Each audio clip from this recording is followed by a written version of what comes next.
بسم اللہ الرحمن الرحیم۔ السلام علیکم viewers, welcome to same info club. جی ویورز، تو ویڈیو شروع کرنے سے پہلے میری آپ سب سے ریکویسٹ ہے کہ جنہوں نے ابھی تک میرا چینل سبسکرائب نہیں کیا، کائنڈلی وہ چینل کو سبسکرائب کر لیں۔ تو ٹائم ضائع کیے بنا ہم اپنی سٹوری سٹارٹ کرتے ہیں۔ بہت سال پہلے کی بات ہے، ایک گاؤں میں ایک لڑکی تھی۔ دوسرے بچوں کی طرح اس کو بھی کھیل کود میں بہت مزہ آتا تھا، اور بچے تو کسی کی سنتے ہی نہیں ہیں۔ تیز بارش ہو یا تیز دھوپ، بچوں کو تو بس کھیلنے سے ہی مطلب ہوتا ہے۔ سخت گرمیوں کا موسم تھا اور دوپہر کا وقت تھا۔ نور اپنی کزن شہانہ کے ساتھ اس جگہ گئی جہاں وہ ہمیشہ کھیلنے جاتے تھے۔ وہ جگہ ان کے گھر سے تھوڑی ہی دور تھی، اور وہاں پر ایک درخت تھا جہاں پہ بچیوں نے کھیلنے کے لیے ایک جھولا بنایا ہوا تھا۔ ویسے تو اس درخت کے پاس ہمیشہ ہی لڑکیاں موجود ہوتی تھیں، پر آج جیسے ہی نور اور اس کی کزن وہاں گئے تو وہاں پر کوئی بھی نہیں تھا۔ تو انہوں نے کہا کہ چلو اچھا ہے، آج ہم خود ہی مزہ کریں گے، اور نور جلدی سے جا کر جھولے پر بیٹھ گئی، اور اس بات پر شہانہ کو بہت غصہ آیا۔ شہانہ نے نور سے کہا کہ پہلے مجھے بیٹھنے دو، تو نور نے اسے نہیں بیٹھنے دیا اور شہانہ غصے میں چلی گئی۔ نور کو یہ احساس ہی نہیں ہوا کہ نور وہاں پر اب ہوا میں جا رہی ہے، کوئی اس کو تیز تیز جھولے دے رہا ہے، اور آہستہ آہستہ وہ اور تیز ہوا میں جا رہی ہے۔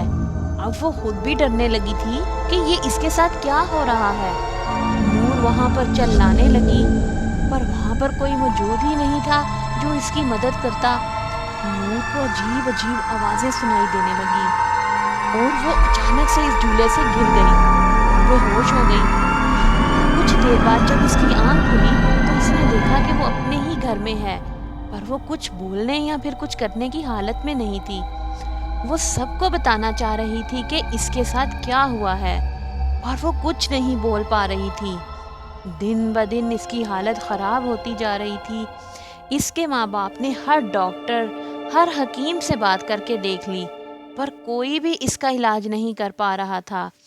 اور ایک دن نور کے بابا کسی بزرگ کو لے کر آئے، اور اس بزرگ نے ان کو بتایا کہ نور اب زیادہ دن تک نہیں رہ سکتی زندہ، کیونکہ وہ پوری طرح غیب کے قبضے میں آ گئی ہے۔ پھر بھی اس بزرگ نے اپنی طرف سے پوری کوشش کر لی کہ وہ نور کو بچا لیں، پر کچھ ہی دن بعد ہی پتہ چلا کہ نور اب اس دنیا میں نہیں رہی۔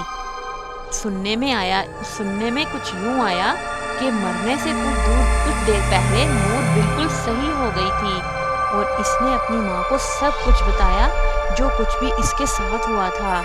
اور آخری بات جو اس نے بتائی وہ یہ تھی کہ کوئی اس کے کان میں روز کہتا تھا، موت کا کوئی علاج نہیں۔ آئی ہوپ کہ میری آج کی سٹوری آپ کو اچھی لگی ہے۔ اگر آپ کو سٹوری اچھی لگی ہے تو مجھے کمنٹ سیکشن میں ضرور بتائیے گا۔